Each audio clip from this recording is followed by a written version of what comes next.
morning, everyone. We thank you for coming to our Yield Challenge Achievement Award. We're happy to have you here today. Just want to say thank you to our sponsors who were involved in this year.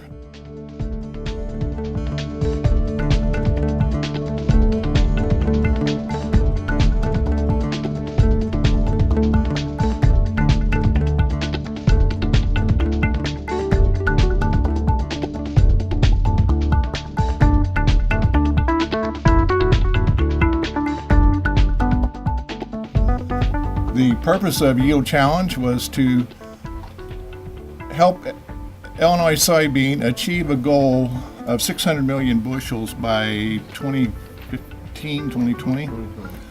And we do it by 2015, that'd be okay too. But as you know, yields come a little bit at a time. They do not come as fast as corn. And that's been harder to convince people to grow beans as a result. So we're working on this because the demand is there for soybeans, and we certainly need to increase our market share because we have a place way down south who will fill that void for us if we don't. And we can still produce high quality beans here in Illinois, and so that's the purpose of this yield challenge, is to help us do a better job and increase yields and become more efficient.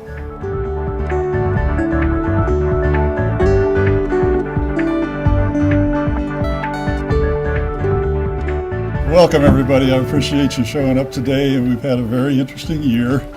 This is kind of what we're all about.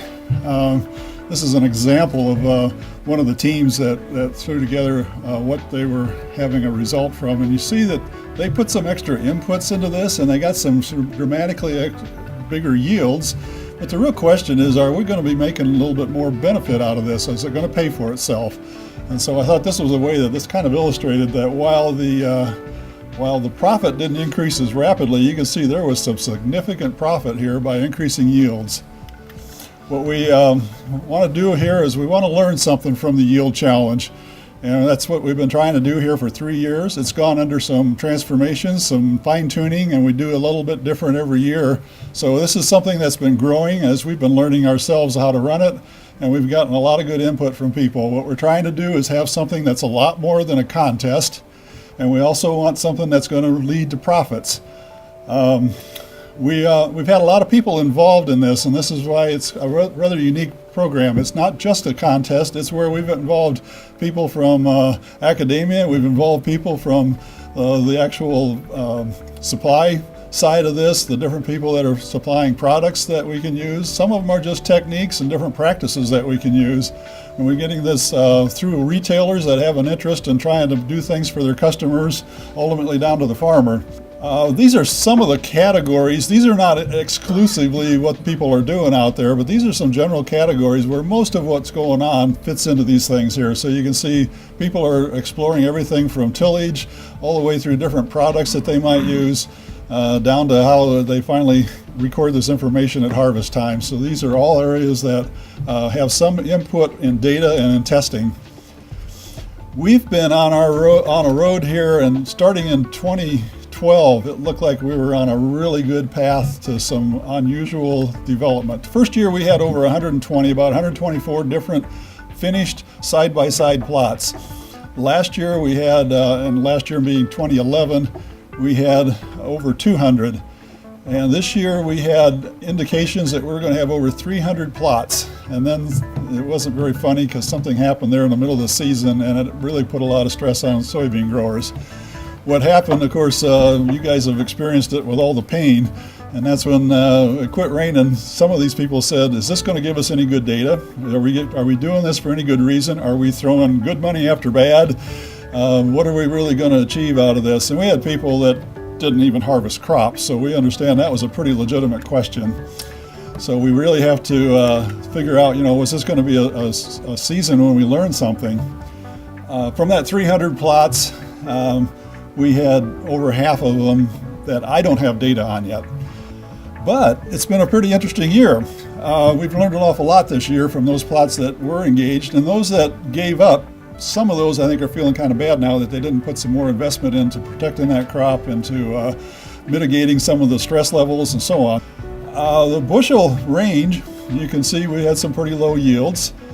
But the interesting side is how high a yield we had. We were gunning for somebody to try to beat the 100 bushel yield. This yield is within about less than a bushel of our all-time high of 88.96. Increases, our overall average bushel increase from the data that I had at hand when I had about 120 plots in here was over 3 bushel per acre, and that's everybody. That includes that guy that had 11 bushel drop in his plot, and a number of them that had, very insignificant increases or reductions. But we had some very, very substantial increases on some of the things that were done. You can see from a year, the last 2 years, that's down from our average bushel increase, but it's still a pretty significant number for the type of stress we had this year. So again, I did this slide just a little bit later, had 142 plots that were in. Looks like I had about 22 teams. Percentage increase, you can see that's kind of significant. Of course, when you have lower yields, it doesn't take as many bushels to get a bigger percentage increase, so you can take that for what it's worth.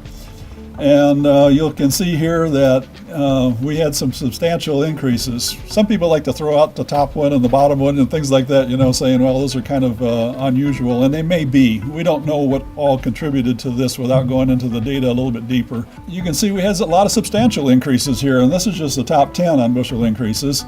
These were, again, some pretty big substantial increases, and I wanted to put the yields in here so you can see that these were not all like number one, which looks like a little bit of a fluke, but that there's some heartland of America type yields here for this year. A lot of people had some very substantial increases for what they did in the yield challenge.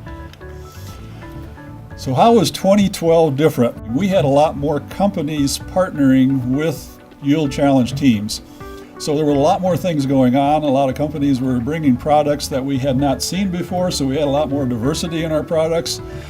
And we had a lot more growers starting to look at how do I put these things together in a system that addresses things at different times of the year, different growth stages, so that I can benefit not just from one silver bullet, which we never have found yet, but from a number of different things in the toolbox that put this together. So final reports. Here's what we are looking at in terms of what we expect to bring you yet that's more complete. Some of the plots are still being harvested, so we will be putting links on our website with the data that we have.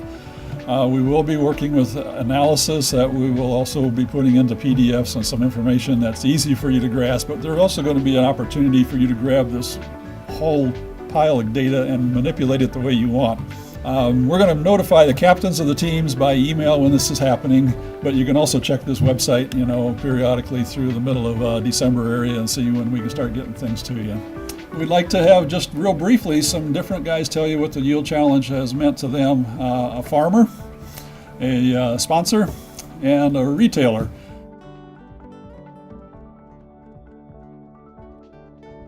Yeah, I really enjoy the research, love working with numbers. I decided that this falls in line with our sustainability theme and our goals with sustainability that the association's been working on. So I got to thinking it's almost like we're practicing for that here with the Yield Challenge. So again, it kind of goes along with permission to experiment. You never know what you're going to get, and you can't, it's hard to replicate each year, outside of a controlled greenhouse environment, the moisture that you're going to have, hot year, dry year, is it going to rain? Everything we're doing here as producers, I think is profitable. We have an appreciation for what the yield program is all about here, because one thing with that is that we don't do a lot of the enhancements per se that the industry does or promotes. I notice on the graphs here you're seeing over 3 bushel enhancements from some of these different programs, whether it be the seed treatments, the foliars, the nutrition programs, the tillage, populations, whatever it is, 3 bushels plus is a lot of gain to attribute to that. We do like what they're doing here with the soybean challenge, looking for those edges to take us to the next level. So we appreciate the efforts everyone has in this room to support the cause. we will continue to support the cause as well.